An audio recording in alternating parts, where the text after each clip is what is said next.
स्वागत है आपका सरकारी सिलेबस यूट्यूब चैनल पर। और अभी हम बात करेंगे यूपीएससी ने एक वैकेंसी जारी की है। तो देखिए इसमें कई सारे अलग अलग तरह के पद हैं, जैसे कि कुछ मेडिकल फील्ड के, बहुत ज़्यादा तो मेडिकल फील्ड के हैं। इसके अलावा जो इंजीनियरिंग फील्ड के हैं और जो जनरल फील्ड के हैं, मतलब कि जिसमें ग्रेजुएशन टाइप के बच्चे या बीटेक टाइप के बच्चे या एमएससी जिन होल्डर हैं या ग्रेजुएशन में बीएससी वगैरह कर रखी, जो इस टाइप की पोस्ट है उनके बारे में हम डिस्कस करेंगे। बाकी जो मेडिकल फील्ड की है, जैसे कि न्यूरोलॉजी में हो गई, ठीक है, तो ये जो डिटेल में हो गई तो इनमें हम नहीं जाएंगे, क्योंकि जो है ना ऐसे एजुकेशन क्वालिफिकेशन बच्चे हमारे वीडियो देखते भी नहीं हैं, और जो होते हैं वो अपने फील्ड के मास्टर होते हैं, तो उनको इन वैकेंसी में कुछ लेना देना खास होता नहीं है। तो हम जो जनरल नेचर की वैकेंसी हैं उन वैकेंसी के बारे में यहाँ पर हम डिस्कस करेंगे, ठीक है। और ये नोटिफिकेशन नंबर अभी जस्ट जारी हुआ है 6/2024, यूपीएससी मतलब यूनियन पब्लिक सर्विस कमीशन द्वारा ये वैकेंसी जारी की गई। फॉर्म फीस 25 रुपये। भारत का कोई भी बच्चा, लड़का हो या लड़की, फॉर्म भर सकता है, बशर्ते उसके पास में जरूरी एजुकेशन क्वालिफिकेशन होनी चाहिए, ठीक है। चलिए आगे बढ़ते हैं, एक एक चीज़ करके हम बड़ी अच्छे से देखते हैं। देखिए सबसे पहले जो पोस्ट आती है आप यहाँ से चेकआउट कर लो, वैकेंसी नंबर दिस। इसमें एक vacancy for the post of scientist B ये वैकेंसी आती है, रेगुलर बेस पे ही करीब करीब आती रहती है। तो मैकेनिकल के लिए ये वैकेंसी होने वाली है, ठीक है।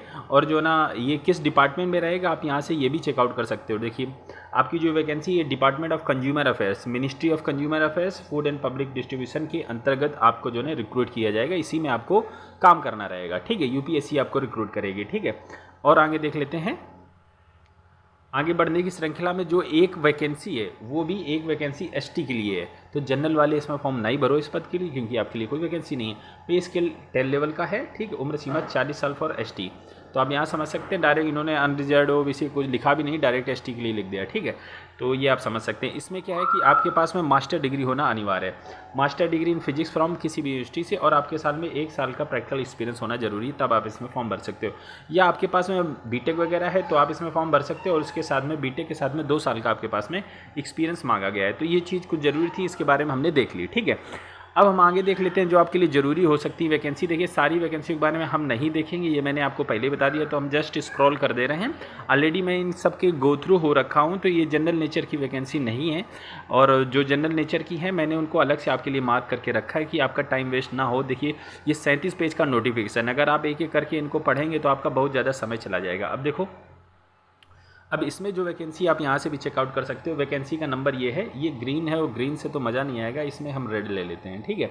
ये vacancy post of assistant executive engineer in central ground water board, मतलब कि जो जल बोर्ड होता है, ग्राउंड वाटर बोर्ड, उसकी में आपकी जो है ना ये वैकेंसी होने वाली। Department of water resources and river development and Ganga regeneration, ministry of जल शक्ति। तो आपकी जो नौकरी होने वाली मिनिस्ट्री ऑफ जल शक्ति में होने वाली है। और इसमें जो ना वैकेंसी का बंटवारा कुछ इस तरह है, जनरल के लिए 3 सीटें, इकोनॉमी वीकर सेक्शन 1, हैंडीकैप के लिए 1 सीटें हैं। तो आप यहाँ से देख सकते हैं कि एससी, एसटी, ओबीसी इन कैटेगरी के लिए कोई सीट नहीं है, जनरल वालों के लिए यहाँ पर ज़्यादा सीटें हैं, ठीक है। अब इसकी जो एजुकेशन क्वालिफिकेशन वगैरह है उसके बारे में मैं आपको बता देता हूँ। तो सबसे पहले आप वेतन देख लो, पे लेवल 10 का आपका वेतन है। तो 10 लेवल का वेतन कितना होता है मैं आपको बता देता हूँ कि आपका मूल वेतन 56,100 रुपये रहेगा, ठीक है। और इसमें सारे अलाउंसेस वगैरह जुड़ते हैं, तो आपकी जो पेमेंट बैठती है वो 70,000 की प्लस बैठती है जाके, ठीक है। इसके बाद उम्र सीमा की बात करें तो 35 है अनरिजर्व्ड के लिए, और 45 है फिजिकली हैंडीकैप बच्चों के लिए। तो आप उम्र सीमा यहाँ से समझ गए।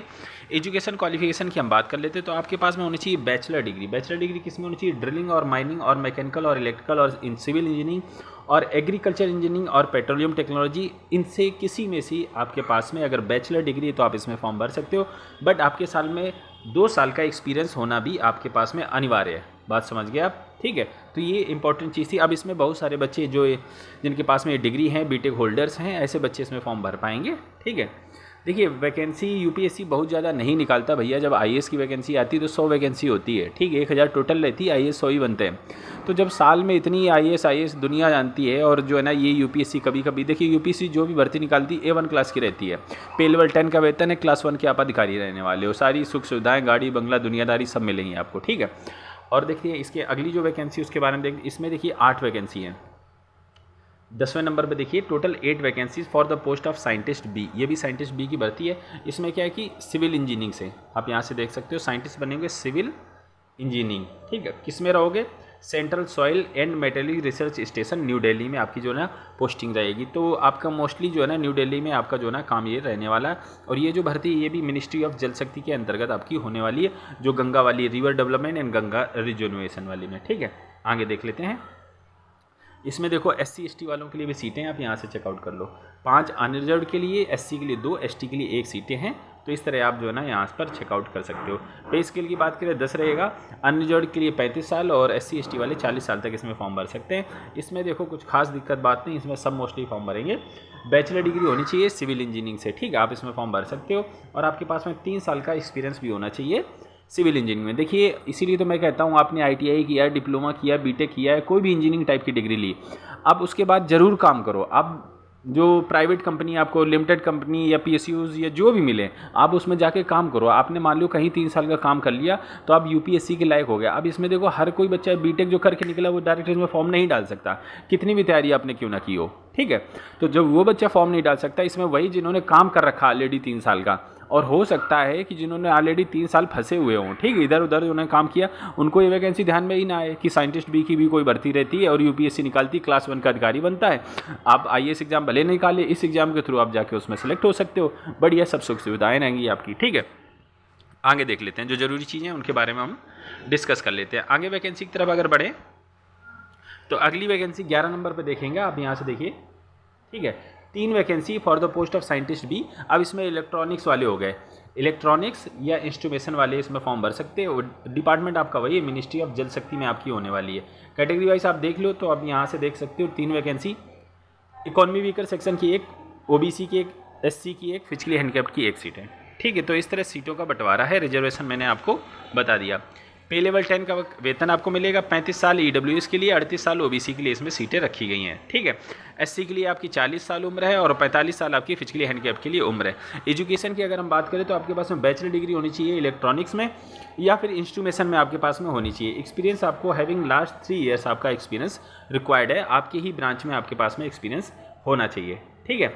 और ये सारी पोस्ट आपकी परमानेंट नौकरी है, बढ़िया नौकरी है। इसके बाद 12 नंबर पे आते हैं, अगली वैकेंसी देखते हैं। तो 7 वैकेंसी है for the post of assistant director safety, ठीक है। तो आप ये समझ सकते हैं ministry of labour and employment में आपकी जो ना जॉब रहेगी, बढ़िया नौकरी, एकदम मज़ा आ जाएगा आपका, ठीक है। अब इसमें देख लेते हैं कि आपके पास में सीटें कैसी है, कितना बंटवारा आपको किया गया है। तो 6 सीटें इकोनॉमी वीकर सेक्शन के लिए तो सिर्फ 1 है, 6 सीटें अनरिजर्व के लिए, फिजिकली हैंडीकैप्ड के बच्चों के लिए 1 सीट यहाँ पर निर्धारित की गई है। अब हम आगे देखेंगे कि क्या क्या और ज़रूरी चीज़ें हो सकती हैं।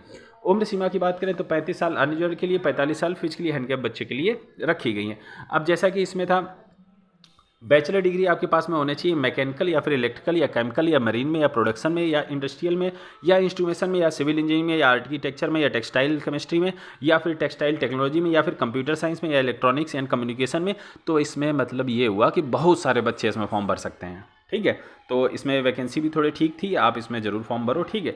एक्सपीरियंस की बात करें तो इसमें भी आपका 3 साल का एक्सपीरियंस रिक्वायर्ड है। कंसर्न जो भी आपका ब्रांच है उसमें आपके पास में एक्सपीरियंस होना जरूरी है। तो गेस्टेड ये आपकी जो ना बढ़िया नौकरी, इसमें कोई दिक्कत की बात नहीं। और जो ऊपर वाली पोस्ट थी आपके हेडक्वार्टर मुंबई में रहने वाला है, ठीक है।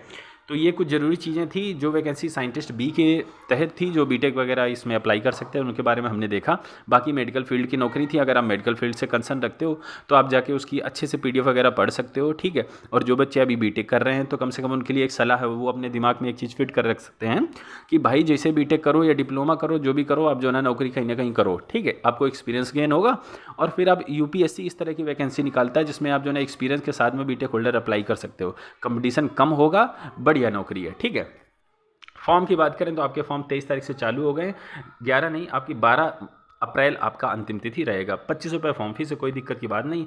वेबसाइट कौन नहीं जानता, upsconline.nic.in पर जाकर आप अपना इत्मीनान से बहुत आराम से इसमें फॉर्म भर सकते हो। ये देखो मैंने अच्छे से नहीं दिखाया तो अब दिखा देता हूँ, ठीक है, कोई दिक्कत की बात नहीं है।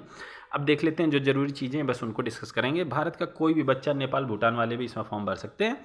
जो भी UPSC निकालती इसी तरह की वैकेंसी होती है उसमें सब बच्चे फॉर्म भर सकते हैं। और ये देखो फॉर्म फीस की, जैसा कि मैं बता रहा हूँ 25 रुपये फॉर्म फीस है। बाकी जो SC ST फीमेल हैं, फिजिकली हैंडीकैप्ड, उनसे कोई फॉर्म फीस नहीं ली जा रही। देखो जितनी बड़ी नौकरी ना उतनी फॉर्म फीस कही है, जरा सी नौकरी होगी उसमें 1,500 रुपये फॉर्म फीस लगा देते हैं, ठीक है। तो ये बात हो गई, इसके बारे में हमने बता दिया है। और अगर आप सेंट्रल गवर्नमेंट सर्विंग वगैरह हो, काम कर रहे हो, तो आपको 5 साल तक की उम्र सीमा में छूट मिलती है, ठीक है। और एक्स सर्विसमैन वगैरह को भी इसमें छूट है और SC ST फिजिकली हैंडीकैप्ड बच्चों को छूट तो इसमें दी गई। हाउ टू अप्लाई की बात हम ऑलरेडी कर चुके हैं, कोई दिक्कत की बात नहीं।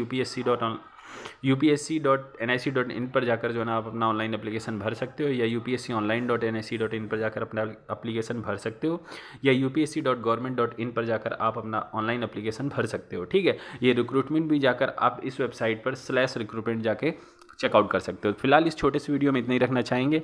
अगर आप कुछ और जानना पूछना चाहते हो तो हमें कमेंट कर सकते हो। इस वीडियो में इतना ही, मिलते हैं अगले वीडियो में, तब तक के लिए वंदे मातरम।